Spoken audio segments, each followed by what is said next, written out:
Ang mahimyang o katatapuran nga piniliay, pundasyon hintangkod nga panggobyernuhan.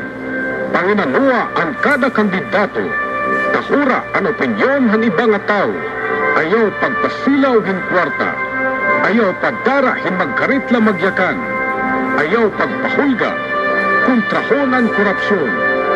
Sigun pa nawara nga DILG Secretary G.C. Robredo.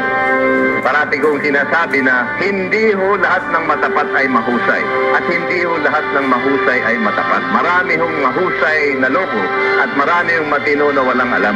Ang ating sukat ng paglilingkod, hindi lang ho katapatan, hindi lang ho kahusayan, kundi ang matapat at mahusay. Ipabilin nga non-partisan ang barangay elections. Botos, subay ang imo konsensya, nga himua nga sagrado ang imo botos. Ini hinusa nga penundong tikang nga DILG Region 8.